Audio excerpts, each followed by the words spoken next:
everyone, Kaori Nagao from Kaori Luxury Real Estate. Thank you for tuning in today. Today, I am very excited to interview my broker, Randy Char from Char Luxury Real Estate to launch my YouTube channel. How are you, Randy? Doing wonderful. Awesome, so good to have you, so good to see you. Welcome back. You just came back from your trip to Salt Lake and Cabo?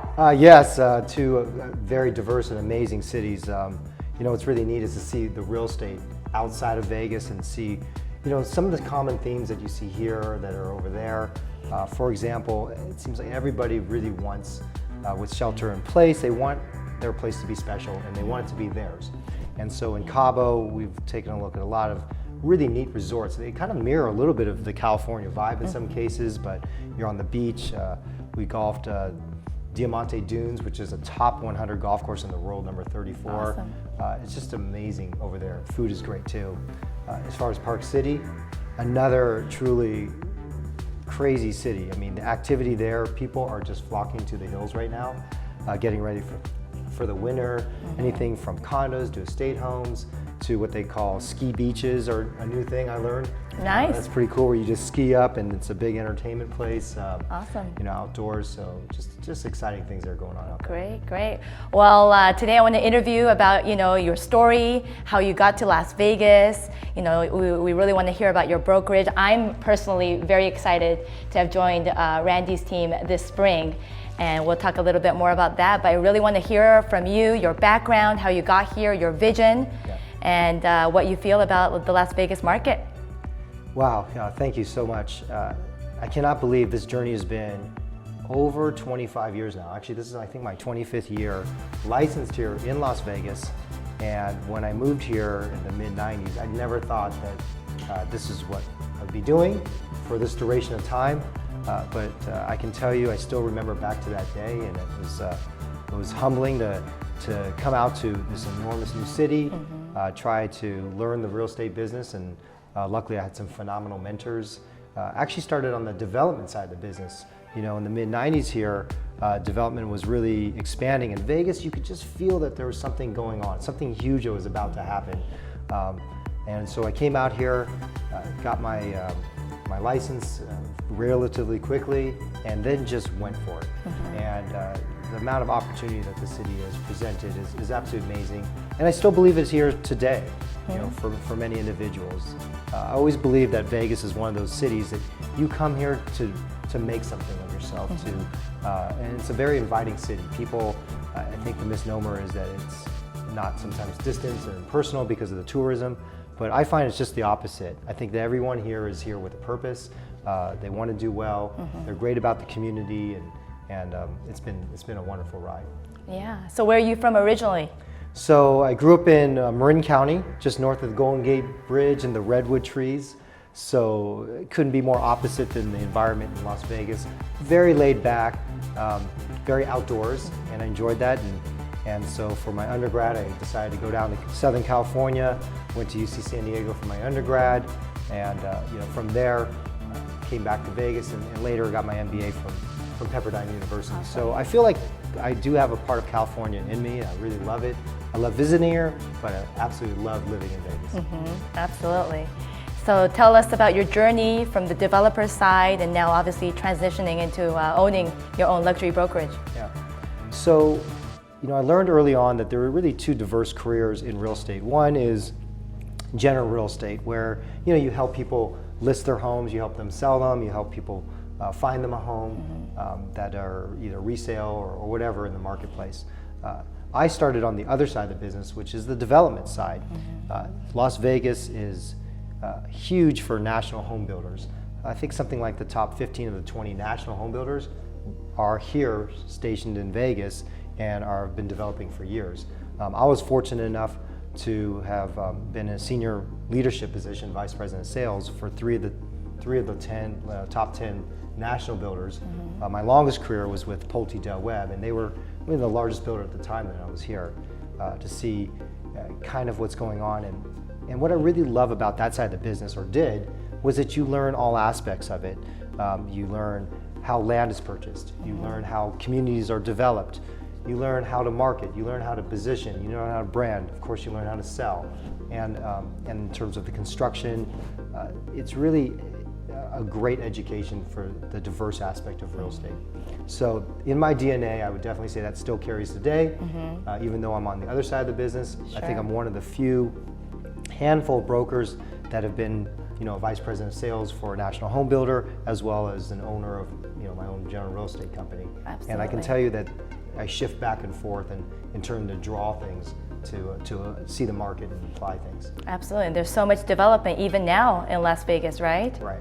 Yeah, especially around like the Red Rock Canyons, that new Stonebridge community. Oh yeah, there's so many cool areas. In fact, Summerlin is where I started my career. Summerlin, for those of you who don't know, is a 22,000 plus acre master plan community with over 60,000 families eventually. And I saw it from the very beginning in the 90s to seeing how it progressed now. In fact, at one time it was the #1 selling master plan community in the United States year after year after year. Wow. So I think it's because of the quality of lifestyle that can be provided here, which is really neat. And then what sparked your interest into then shifting to the luxury brokerage? Well, I was always huge into branding and the finer things in homes. And although sales in general in real estate, a lot of the fundamentals do cross over, the luxury market does have some differences. It's not about needs as much as about desire, right? People nowadays, they want to be the architect of their lifestyle, and whether that is, multiple homes, places, or they really want a dream home or a custom home, it's been really a passion of mine. I built my own custom home back in 2002, so that long ago, and went through that process and really saw that in the luxury market you see more particular aspects of that. And then people also have more of a diverse, let's just say, interest. So really understanding what makes them tick, what's important to them, it's vital to be able to serve them and help them in the market. So it's less about selling them, and it's a lot more about matching them with what they really want. Right, right. And so how long have you had Char Luxury Real Estate? Well, Char Luxury has been here, actually kind of born and raised in this in Tivoli Village 6 years ago. Wow. And it was a transition from running the development across the street, which is called One Queensridge, which is a very high-end, one of the nicest high-rises, frankly, on the West Coast. Yes. We've had some record sales there, including last year a 15,000 square foot penthouse for over $8 million. Yes. But what we wanted to create is this kind of lounge atmosphere. You can see it here, folks, and you can see that it feels casual and relaxed, and that's the idea. I didn't want an office environment. People do not want to shop for real estate in that environment, I believe. And so we have basically our restaurants right outside our door. It's a beautiful place. It's very convenient and central to get places. Yes. But I believe that we're able to serve our customers through events that eventually we'll have. Hopefully things normalize a little bit more. Yes.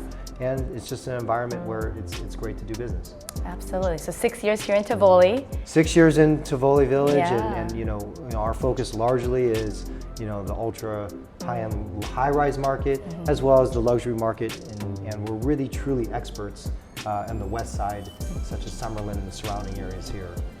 But we, of course, can serve anyone everywhere in the city. Sure. Especially with folks like yourself. I'm so excited that you're here. Yes, thank I'm proud you. of everything that you've done so far, and as you can see, it's been a wonderful ride together to do this. Absolutely. And then what's your vision as far as your team? We obviously have a boutique firm. You want to keep it that way. What is kind of like your long-term vision for Char Luxury? No, thanks for asking. So 6 years ago, my vision was not necessarily to start my own company per se. I was looking at the different brokerages, and either you had these large national brands where I felt that they were fairly confining, right? And it just didn't find that there was a niche that could be served. And that niche, my definition of that niche is really, a lifestyle experience that's boutique, that's catered, that has the intimacy, that feels that you're really paying attention to your customers' particular needs, but scalable enough or large enough where we can really share expertise in all aspects, whether it's how we write things, the PR of our firm, the finish of our marketing pieces, to how we present and position strategically properties in the marketplace. And overall, I felt like there was nothing that just quite fit that, so we decided to start our own. Yeah. And luckily, it's been, knock on wood, fairly successful. Absolutely, and I think that's what drew me into joining Randy's team. And I've known Randy for many, many years. Actually, Randy's one of my husband's closest friends. They've been friends for over 20 years, and you've been part of our family life for many years now. And I see you all the time, doing your events, your branding, your marketing. It's spectacular. And what drew me to you, especially because you're focused on the lifestyle element, I think that's really huge for me. And with my background in luxury concierge services and event planning, that totally aligns. And of course, once things get normalized, I'd love to do more events with you and get this new office activated, right? And yeah, that's really exciting for me. So that's why I chose to join Randy's team here.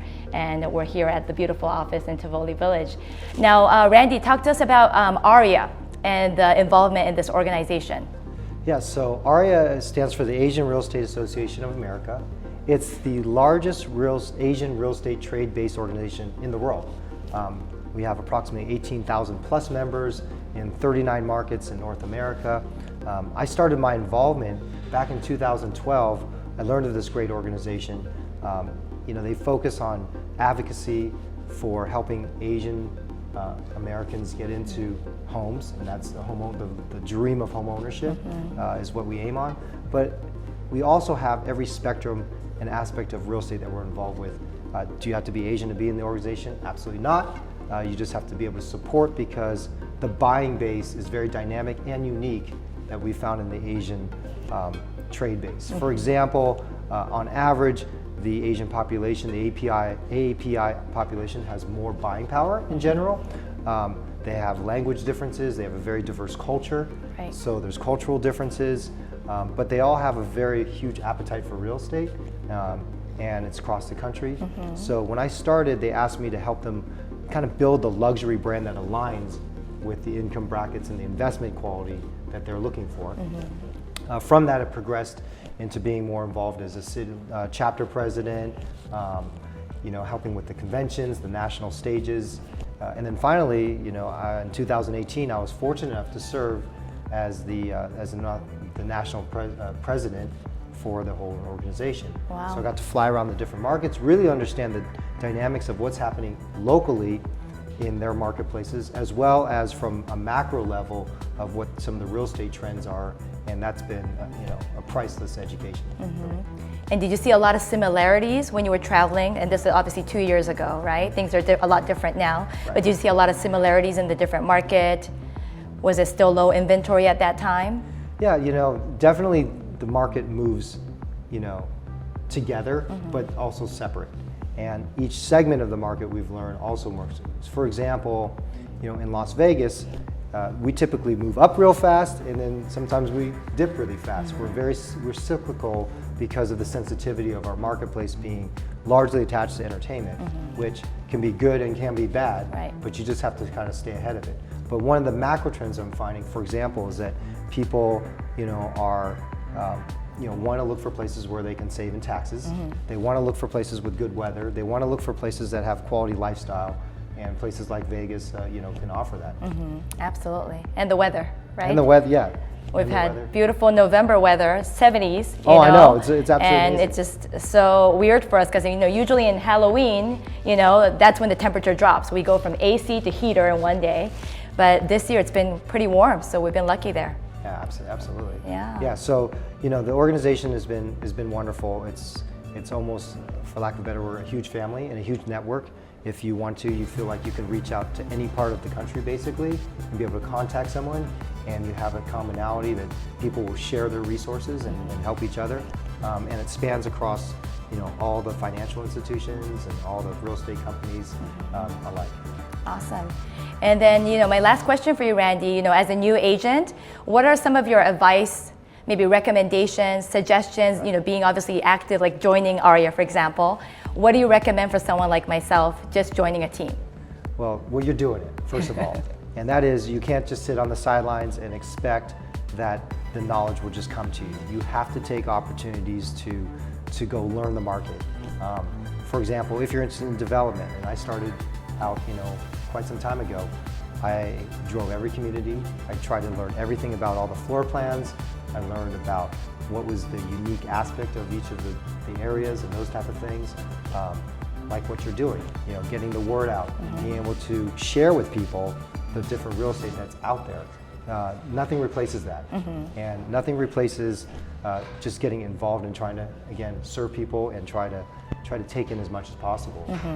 And stay on top of the market. Be a student of the business. Right. Whether it's your presentation on how to align the right product for someone, whether it's the overall market knowledge, whether it's going outside of your own market and learning about other markets, because it helps you give you insight to the market that you're in, like we just spoke about. Absolutely. Awesome. Well, thank you very much, Randy, for your time today. As this is my first video, everybody that's watching, please subscribe, like, comment. I'd love to hear from you. Please click on the notification bell to be alerted when the new videos come out. And my plan is to release a video every week. And you'll see more of Randy in my videos. And looking forward to hearing everybody's thoughts on our channel. Thank you very much.